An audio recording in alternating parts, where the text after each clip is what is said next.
Hey everyone, after my worst Spyro 2 orb challenges, I knew I would be making a Spyro 3 version. I actually dislike way more egg challenges in Spyro 3, so making this video was a bit easier than the Spyro 2 video. First of all, the eggs that you get for completing levels, eggs that you get from thieves, or eggs that we find sitting in levels won't count. We have to do a task for it. There are no steadfast rules that I used when choosing what is my least favorite. Basically what getting on this list means is that I don't find these challenges fun, or find these challenges to have a lack of fun in them. This means that I would rather avoid them when playing through the game casually. I'm sure that there are double standards in my logic, and of course this is an opinion video, so don't go crazy if I think differently. Coming in at number 5, we have the Bluto mini-boss in Seashell Shore. The Bluto mini-boss to me is just annoying. Bluto is not hard, though the boss fight is hard, and that's all due to the controls for the actual boat. I find it difficult to control. Most of the time I'll just keep the boat in motion to not get hit and figure out where I want to go on the fly. The controls are the only reason that this challenge is on this list. I can give the PS1 version of the Bluto boss a pass since it was on the PS1 and the camera controls were still on the shoulder buttons, so the controls were not perfect back then. However, for the Reignited trilogy, I am less likely to forgive this transgression of having terrible controls. At number 4, we have to sync the subs in Lost Fleet. Sync the subs is just a waste of time in the Reignited version. For those of you that haven't played the original Spyro 3 on PS1, sync the subs was an even bigger waste of time, but with a bonus. In the PS1 version, the subs used to drop mines that would instantly kill Spyro and make us have to restart the mission. It was very annoying and infuriating as each sub will most likely drop close to 1,000,000 mines whilst you were locking onto them. Luckily, the Reignited version got rid of the subs dropping mines, so we don't have to worry about losing all of our progress during the challenge, but I still have PTSD from doing this challenge as a kid.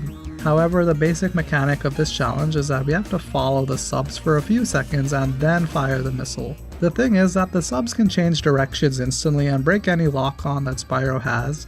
This just makes the challenge annoying as it becomes a test of patience rather than skill, as we will complete the challenge eventually, and that's the keyword there, eventually. At number 3, we have the Whack-A-Mole challenge. I'm sure that you guys know about this, so I'll try not to linger on this point for too long. Unlike Lost Fleet's Sync the Subs, which got something right as they made the challenge easier in respect to the PS1 version, the Whack-A-Mole challenge became harder than the PS1 version. The camera position changed to be more of a bird's eye view of the area in the PS1 challenge. This made it easier to tell where the moles were going to appear from, and most importantly, you could see more of the ground that you'd have to hit. The Reignited version keeps the same camera perspective as when we control Bentley normally, and that's the problem. When we control Bentley normally, he takes up a large portion of the screen, so you won't be able to see a lot of the screen during this challenge. And that's my first issue, the camera. The second problem is the logistics of the challenge itself. We have 1 minute to kill 20 moles. That doesn't sound too bad, right? With my calculus classes, I can tell you guys that on average, we need to kill 1 mole every 3 seconds. In my opinion, I'd say that's asking a lot of players since the first 5 seconds or so are wasted as Bentley needs to walk into the area, so it's not even 60 seconds that we have. This wouldn't be a problem if we got a lot of moles, and we sort of do, but that brings me to my next problem. We cannot spam the attack button to hit the ground because if we hit a single magician, the challenge is failed and we have to start over. This challenge is also complete RNG because the moles will start coming in different patterns each time, so completing this challenge also requires a lot of luck. At number 2, we have the Bad Dragons challenge in Fireworks Factory. It can take hours to beat Bad Dragon or a few minutes. It's luck in my opinion. You have to kill the 2 dragons, but as they lose health, their body gets smaller, so it's a lot harder to harm them since you'll now be aiming at a smaller target. This matters since both dragons can regenerate health at a fairly decent rate, so you need to keep the pressure on them as this fight can go on forever. And of course, the regeneration of health wouldn't be an issue if not for this next problem. The dragons can kill Spyro. They will shoot fireballs at Spyro somewhat frequently, so you can't fly too recklessly. What sucks is that this is one of the egg challenges that the reignited version made harder than the original PS1 version. I did not have as much trouble with this on the PS1 game. Or maybe my nostalgia is affecting my thinking. I actually went back and played the PS1 version, and whilst it was difficult, it was not as bad as the reignited version. The dragons still regenerate health and can shoot fireballs, but it's easier and will not take an hour's worth of tries to complete. For my first dishonorable mention, we have the Escort the Twins challenge from Spooky Swamp. This is actually the most fitting example of a dishonorable mention. Escorting both twins is annoying, but doable. It's not difficult in the reignited version, and here's some more trivia for those of you that haven't played the PS1 game. In the PS1 version of the challenge, it was actually harder because the rocks that Sheila destroys would actually reassemble itself every time you fail the challenge. Destroying the rocks beforehand, like we can do in the reignited version, works since their rocks stay broken. This challenge was a lot of trial and error for me back in the PS1 days, which is why it gets a dishonorable mention. Yeti boxing in Frozen Altars is another 2 eggs challenge like escorting the twins, but the challenge is literally for the young literal Charlie. I used to hate doing this challenge on the PS1 as I struggled with this for a long time. This is one of those times when you are playing a video game that you start to question yourself. Like, am I having fun playing this? Should I go outside and touch grass? This challenge did that to me. My last bit of trivia for you guys will be for this boxing challenge.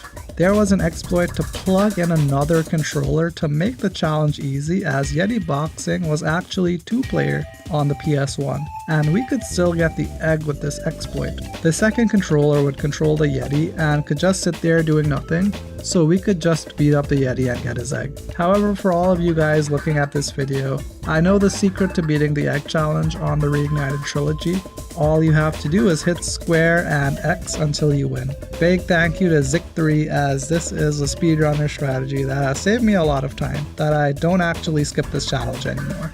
Next we have the smash to the mountaintop, which sounds very simple, and it is, but I don't know why this is so hard for me to do, as I can never make it all the way to the top of the mountain without dying at least once. Maybe I've been playing too much Call of Duty and my reaction time is garbage, but I always die going up the mountain.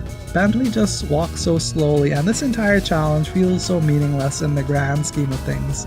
Like Spyro, Sheila, Sergeant Bird, and I'd argue that even Agent 9 would have an easier time getting to the top. So I actually dislike both the Dino Mines and the Seashell Shore version of this minigame, but the one I truly despise is the Seashell Shore minigame. In the Dino Mines minigame, we just need to get to the end, which I'm happy to do, as we just have to avoid getting hit. Seashell Shore is the true entry for this dishonorable mention. It involves us having to kill enemies, which means we have to memorize stuff, which is not ideal. The controls in the pipe don't help either, as it's hard to control Spyro and the pressure inside the pipe is pushing him at a predetermined speed. At the number 1 spot, we have the Lost Fleet races. This is legitimately the only egg challenge that I hate. Specifically for this challenge, I'm not speaking with any authority. I have never beaten both of the skateboarding challenges. I call myself a big Spyro fan, but these races are the only challenges that I've never beaten, and this is for both the PS1 and reignited version. I just don't have the skill or patience to redo these races. These races have kept me from doing the super bonus round world since I was a kid. I have tried these races for hours and I simply cannot win. I've actually given up on beating this challenge. In my opinion, every other challenge in the game, or at least this list, can be beaten if you have hours of your time to kill. That is not the case with these races. The funny thing is that I actually like the skateboarding challenges in Spyro 3. I like catching the lizard in Sunnyvilla and doing tricks in Enchanted Towers, but the race challenge I cannot do. I will always lose. And that's it for the video, guys. I hope you all enjoyed hearing my thoughts on the worst egg challenges for Spyro 3. And despite the very negative slant of this video, Spyro 3 is still one of my favorite games. Please check out my top 5 favorite Spyro 3 egg challenges, as that will have a more positive outlook, as I'll talk about the challenges that I do enjoy. And leave a comment with your worst egg challenges below. I'm really interested to know if you guys also think that the Lost Fleet races are terrible. Please do the stuff the YouTube algorithm likes, and I'll see you all in the next video. Thank you for watching.